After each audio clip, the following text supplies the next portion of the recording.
Welcome to Evolve, Mastery for Leading a New World, with CEO and award-winning author Yvette Bethel. This podcast is dedicated to supporting leaders with a variety of solutions to build trust, inspire authentic change, and improve morale within your organization. Learn how to grow your people, build your culture, and transform your results. I am Yvette Bethel, and thank you for tuning in to Evolve, Mastery for Leading a New World. Now, when office politics prevail in a work environment, trust levels are usually low. This is because office politicians are perceived as willing to do whatever it takes to get what they want, and this can include deception, threats, attack, and a myriad of other undesirable activities. Office politicians are perceived as having no qualms about taking aggressive steps to achieve their personal goals. They are willing to sacrifice relationships in order to achieve this, using competitive tactics that divide instead of unite. When divisive action is taken by office politicians, they are taking deliberate action to erode trust in those they consider their competitors or even potential competitors. Office politicians divide by casting aspersions, promoting persons who are incompetent, or even persons who are loyal to them. Whatever the tactic, divisive action leads to and sustains low trust levels because there are at least two groups that exist in the midst of a divided team. The ones who possess power and know it, and the ones who possess power and they don't know it yet. While you can trust persons to be or do almost anything, trust in a freedom culture is a consequence of consistent, integrity-based behavior. It is evidenced when what you say as a leader aligns with what you do. Trusting environments are characterized by freedom to speak up when there are dissenting views, and doing this in a way that is mutually respectful. When there is trust, your co-workers feel valued, and this is because you are not allowing egos to disfigure attempts to build a healthy culture. The trust code is a standard code of behavior motivated by the desire to build healthy relationships at work. There are 6 tips managers and executives can use to set the stage for a climate of trust. The first tip for you is competence. Now, when I suggest competence, I am referring to technical and behavioral competencies. From a technical standpoint, when a leader is not familiar with the technical aspects of her role, it is really clear to her coworkers that this is the case. How can employees trust someone who does not even understand her own job description? In many organizations, it is not expected the leader should be intimately aware of all the duties of each role within the department, but the leaders should be competent enough to know the inner workings of their department and how different roles are interdependent upon each other, both within and outside the department. When leaders are emotionally incompetent, they tend to expose workers to outbursts. They may make substandard decisions that are influenced by this emotion, and they can blame.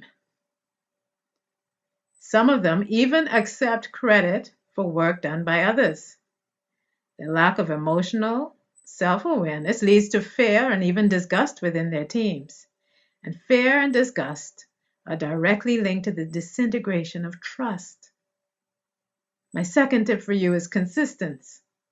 Consistency lends itself to predictability, and predictability can be a trust-building tool or one that demolishes trust. On one hand, when persons are predictably moody or unwilling or unable to discern their own inappropriate behaviors, trust is weakened. When predictability is associated with providing fair recognition and appreciation, offering equitable treatment, and making decisions that carefully weigh alternatives, this form of consistency is more likely to build trust. Next is integrity. Integrity can have different meanings. It can refer to walking your talk. It can refer to honesty and credibility. Integrity can also be associated with your capacity to operate in a way that is perceived by others as confidential. No one can trust their delicate personal information with someone they perceive to be indiscreet. This is because reckless transmission of private personal information can make persons vulnerable to attack or other workplace atrocities.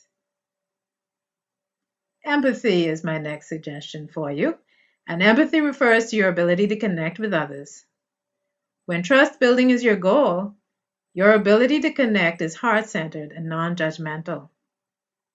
It refers to your ability to experience what others experience. It helps persons who use it to aim for the good of the team and to build valuable communication skills that cause coworkers to feel listened to and cared about. Empathy can be merciful or it can be tough. It has nothing to do with being a pushover, because being a pushover is a suboptimal behavior driven by fear. Empathy, on the other hand, is both an empowered and empowering behavior when it's used to serve the team. Persons who are empathetic can go in at least two different directions. There are those, as we mentioned before, who use their ability to connect with others to destabilize. They manipulate situations with one objective in mind: to diminish those who are considered to be their competitors. This is not an uplifting exercise and therefore has no place in a strategy for creating trust. Alternatively, empathy can deepen connections, build healthy commitment, and trust. Empathy can also be defined as the ability to care about others as much as you care about yourself. When empathy is coupled with team building, you are able to shift your perspective from self-preservation and self-promotion to team preservation and promotion. My next tip for you is transparence. This refers to your ability to share the right information at the right time. As a leader, you know that sharing confidential information can do more damage than good, so you understand what you can say without hurting or defaming others. Also, depending on your jurisdiction, the law can be very clear about what can be shared and what cannot. In organizations where transparency exists, information is carefully formulated into messages suitable for all levels within that institution. Time is taken to develop internal communication strategies to ensure messages are effectively disseminated. This not only means ensuring a well-crafted, credible message, it also means sharing the same information over and over and over again. My sixth tip for you is to use your power responsibly. As a leader, this means you should not abuse your power. You should understand it and harness it in a way that builds the entire team. Whether it's expert power, relationship power, blocking power, position power, or any other type of power, it should be used for the good of the team, not your personal agenda. When it comes to power, despite the knowledge of how to treat coworkers appropriately, persons tend to replicate the power dynamics they know. It appears to be an unconscious habit that is based on perpetual reinforcement of the ideas that competition, division, and separation are necessary. It takes time to challenge and modify this mindset. These tips are designed to help you to build a code of trust. Like the code of silence, where silence is used to protect a secret, the code of trust is a collection of behaviors that protect and sustain trust. Unlike the code of silence, the code of trust is based on transparency and serving the greater good. That's it for now with this podcast. I want to personally thank you for joining me and look forward to speaking with you next time. Thanks for listening to Evolve, Mastery for Leading a New World. Visit YvetteBethel.com to learn more about Yvette's leadership programs and to download her free gift, Success Tips for Igniting Your Career.